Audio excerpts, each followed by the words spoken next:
السلام علیکم ورحمۃ اللہ وبرکاتہ۔ نحمدہ ونصلی علی رسولہ الکریم، اما بعد فاعوذ باللہ من الشیطان الرجیم، بسم اللہ الرحمن الرحیم۔ رب اشرح لی صدری ویسر لی امری واحلل عقدۃ من لسانی لیفقہوا قولی۔ اللہ تعالیٰ فرماتے ہیں ولا تکونوا، ولا اور نہ تکونوا تم ہو جاؤ، کالذین ان لوگوں کی طرح۔ یہاں پر کاف کا مطلب ہے کی طرح، کالذین ان لوگوں کی طرح، تفرقوا جنہوں نے فرقہ بندی کی، واختلفوا اور اختلاف کیا، من بعد اس کے ما جاءہم البینات، ما جاءہم کہ آ چکے ان کے پاس، البینات روشن دلائل، وَأُولَئِکَ اور یہی وہ لوگ ہیں، لہم ان کے لیے عذاب عذاب ہے، عظیم بہت بڑا۔ یعنی اللہ تعالیٰ فرماتے ہیں کہ اے مسلمانوں، تم ان لوگوں کی طرح نہ ہو جاؤ جنہوں نے فرقہ بندی کی اور اختلاف کیا بعد اس کے کہ جب ان کے پاس روشن دلائل آ چکے تھے، اور یہی وہ لوگ ہیں ان کے لیے دردناک عذاب ہے۔ اس آیت میں ما جاءہم البینات کہ روشن دلائل آ جانے کے بعد اختلاف کیا، یعنی یہود اور نصارہ نے جو اختلاف کیا تھا، جو فرقہ بندی کی تھی، اس کی وجہ یہ نہیں تھی کہ انہیں حق پتہ نہ تھا یا پھر وہ دلائل سے بے خبر تھے، لیکن حقیقت یہ تھی کہ حق پتہ ہونے کے باوجود انہوں نے صرف دنیاوی مفادات کی خاطر فرقہ بندی اختیار کی تھی اور مختلف گروہوں میں بٹے ہوئے تھے، اور اس بات پر جمے ہوئے تھے، یعنی اپنی فرقہ بندیوں پر، اپنے اختلاف پر وہ مضبوطی سے ڈٹے ہوئے تھے حق پتہ ہونے کے باوجود۔ افسوس کہ یہی حال آج کل کے ہمارے مسلمانوں کا ہے، انہیں بھی حق معلوم ہے، وہ بھی حق سے باخبر ہیں، لیکن اس کے باوجود اپنی اپنی فرقہ بندیوں میں لگے ہوئے ہیں اور اپنے اپنے اختلافات پر جمے ہوئے ہیں، اور ہر فرقہ اور ہر گروہ یہ ثابت کرنے میں لگا ہوا ہے کہ وہی حق پر ہے۔ تو اللہ تعالیٰ فرماتے ہیں کہ یہی وہ لوگ ہیں، ان کے لیے بہت بڑا عذاب ہے۔ یوم وہ دن کے، تبیض سفید ہوں گے، وجوہ کچھ چہرے، وہ دن سے مراد قیامت والے دن، یعنی وہ دن جس دن کچھ چہرے سفید ہوں گے، وتسود اور سیاہ ہوں گے، وجوہ کچھ چہرے، فاما الذین پس وہ لوگ، اسودت سیاہ ہوں گے، وجوہہم ان کے چہرے، اکفرتم یعنی ان سے پوچھا جائے گا، اکفرتم کیا تم نے کفر کیا، بعد ایمانکم بعد اپنے ایمان کے، یعنی ان سے پوچھا جائے گا جن کے چہرے سیاہ ہوں گے، جو جہنمی ہوں گے، کیا تم وہی لوگ ہو جنہوں نے اپنے ایمان کے بعد کفر کیا، فذوقوا العذاب فذوقوا پس چکھو العذاب عذاب، بما اس وجہ سے کنتم تھے تم تکفرون کفر کرتے، یعنی ان سے کہا جائے گا کہ اب چکھو عذاب، اپنے کفر کی وجہ سے تم عذاب میں رہو۔ وَأَمَّا الَّذِينَ اور وہ لوگ، ابیضت سفید ہوں گے، وجوہہم ان کے چہرے، فَفِي رحمت اللہ بس وہ اللہ کی رحمت میں ہوں گے، ہم وہ فیہا اس میں خالدون ہمیشہ رہیں گے، یعنی جن لوگوں کے چہرے سفید ہوں گے وہ جنتی ہوں گے اور اللہ کی رحمت میں ہوں گے۔ تلکا یہ آیات اللہ آیات ہیں اللہ تعالیٰ کی، نتلوہا ہم پڑھتے ہیں اس کو، یہاں پر ہا جو ہے اس کی ضمیر آیات کی طرف جاتی ہے، یعنی اللہ کی آیات کی طرف۔ تلکا آیات اللہ یہ اللہ کی آیتیں ہیں، نتلوہا ہم اس کو پڑھتے ہیں، علیکا آپ پر، بالحق کی ساتھ حق کے، وما اللہ اور نہیں ہے اللہ تعالیٰ، یریدو ارادہ رکھتا، ظلم کرنے کا، للعالمین جہان والوں کے لیے۔ یعنی اللہ تعالیٰ کا ان تمام باتوں کو بیان کرنے کا مقصد یہی ہے کہ لوگ اس سے فائدہ اٹھائیں، ان سے نصیحت حاصل کریں۔ یعنی اللہ تعالیٰ جہان والوں سے ظلم کرنے کا ارادہ نہیں رکھتا۔ وَلِلَّهِ، اور اللہ کے لیے ہے، مَا فِی السَّمَاوَاتِ، جو بھی آسمانوں میں ہے، وَمَا فِی الْأَرْضِ، اور جو بھی زمین میں ہے، وَإِلَى اللَّهِ، اللہ کی طرف ترجع الامور، ترجع لوٹائے جاتے ہیں، امور تمام معاملات۔ کنتم، ہو تم، خیرہ بہتر، امتٍ جماعت، یہاں پر امت محمدیہ کو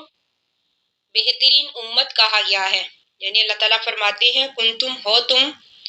خیرہ بہتر، امتٍ جماعت، اخرجت نکالی گئی ہے، للناس لوگوں کے لیے،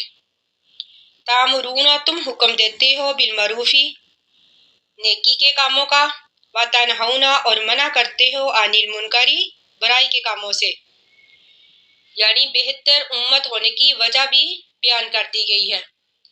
یعنی تم بہتر امت اس لیے ہو کہ تم نیکی کے کاموں کا حکم دیتے ہو اور برائی سے روکتے ہو۔ وَتُؤْمِنُونَ، اور تم ایمان لاتے ہو، باللہ اللہ پر۔ اگر کوئی امر بالمعروف نہیں، المنکر نہیں کرے گا، یعنی اگر کوئی نیکی کا حکم دے گا اور برائی سے منع کرے گا، پھر تو وہ ایمان والا ہے۔ لیکن اگر کوئی یہ کام نہیں کرے گا تو وہ بھی اہل کتاب کے مشابہ قرار پائے گا۔ بعض لوگ کہتے ہیں کہ امر بالمعروف نہیں المنکر یہ فرض عین ہے یا فرض کفایہ، تو بعض علماء کا خیال ہے یہ فرض کفایہ ہے۔ یعنی علماء کا یہ فرض ہے کہ وہ لوگوں کی اصلاح کرے، لوگوں کو نیکی کے کاموں کا حکم دے اور برائی سے روکے، کیونکہ وہ اس چیز کے بارے میں بہتر علم رکھتے ہیں۔ اور دوسرا یہ، اس قول کے مطابق بلیغوا انی ولو آیۃ، کہ پہنچاؤ میری طرف سے خواہ وہ ایک آیت ہی کیوں نہ ہو۔ یعنی ہمارے نبی کا یہ فرمان بلیغوا انی ولو آیۃ کے مطابق ہر شخص اس تبلیغ کے دائرے میں آ جاتا ہے۔ یعنی ہر شخص کا یہ حق ہے کہ وہ امر بالمعروف کرے اور نہی عن المنکر، یعنی نیکی کے کاموں کا حکم دے اور برائی سے روکے۔ تو اللہ تعالیٰ فرماتے ہیں ولو آمنا، اگر ایمان لاتے، اہل الکتابی اہل کتاب بھی، لکانا تو ہوتا، خیرن بہتر، لاہم ان کے لیے، منہم ان میں سے، المؤمنون کچھ ایمان والے ہیں، واکثرہم ان میں سے اکثر، الفاسقون فاسق ہیں۔ یعنی جیسے عبداللہ بن سلام وغیرہ جو کہ مسلمان ہو گئے تھے لیکن ان کی تعداد نہایت کم تھی، تو اللہ تعالیٰ فرماتے ہیں ان میں سے کچھ مومن ہیں بلکہ ان میں سے زیادہ نافرمان ہیں۔ لن یضرکم، ہرگز نہیں وہ نقصان پہنچا سکتے تم کو، الا مگر اذن، ظاہری تکلیف یا تھوڑا نقصان۔ یعنی اللہ تعالیٰ فرماتے ہیں کہ یہ اہل کتاب ہرگز نہیں نقصان پہنچا سکتے تم کو، الا اذن، مگر تھوڑے سے نقصان کے علاوہ۔ وَإِن يُقَاتِلُوكُمْ، اگر وہ لڑائی کریں گے تم سے، يُوَلُّوكُمْ، تو وہ پھیر لیں گے تم سے، ادبارہ اپنی پیٹھ، يُوَلُّوكُمْ یعنی کہ بھاگ جائیں گے تم سے، ادبارہ اپنی پیٹھ پھیر کر، ثم پھر، لا ينصرون نہیں وہ مدد کیے جائیں گے۔ یہاں پر اذن تھوڑی سی تکلیف سے مراد زبانی تکلیف، بہتان تراشی، یعنی اللہ تعالیٰ فرماتے ہیں کہ وہ صرف باتوں سے ہی تمہیں تکلیف پہنچا سکتے ہیں، لیکن اگر وہ تم سے جنگ کریں گے تو وہ تم سے بھاگ جائیں گے، یعنی تمہیں شکست نہیں دے سکیں گے۔ اور ہوا بھی اس طرح، مدینہ سے یہودیوں کو نکلنا پڑا، پھر خیبر فتح ہوا، خیبر سے بھی نکلنا پڑا۔ اسی طرح شام کے علاقے میں عیسائی جو تھے وہ مسلمانوں کے ہاتھوں شکست سے دوچار ہوئے، حتیٰ کہ جب صلیبی جنگوں کا آغاز ہوا تو عیسائیوں نے بدلہ لیا اور پھر بیت المقدس پر قابض ہو گئے۔ لیکن پھر صلاح الدین ایوبی نے 90 سال کے بعد دوبارہ بیت المقدس کو فتح کیا۔ افسوس کہ آج کل کے مسلمان بھی اپنی ایمانی کمزوری کی وجہ سے نیچے کی طرف جا رہے ہیں، یعنی زوال کی طرف جا رہے ہیں، لیکن ایک وقت ایسا آئے گا کہ جب دوبارہ اسلام کی فتح ہوگی، خصوصاً حضرت عیسیٰ علیہ السلام کے نزول کے بعد۔ اس وقت عیسائیت حکومت کی شکست ہوگی اور مسلمانوں کا غلبہ، جیسا کہ صحیح احادیث سے ثابت ہے۔ تو اللہ تعالیٰ فرماتے ہیں ضریبت ڈال دی گئی، علیہم الذلۃ ان پر ذلت، اینا جہاں بھی ماسوقیفو وہ پائے جائے، الا مگر بحبل پناہ میں آ جائے من اللہ اللہ کی، وحبل اور پناہ میں آ جائے من الناس لوگوں کی، وباؤ اور وہ لوٹے بغضب ساتھ غضب کے من اللہ اللہ کی طرف سے، وضربت اور ڈال دی گئی علیہم ان پر المسکنۃ مسکنت، ذالک یہ یعنی یہ مسکنت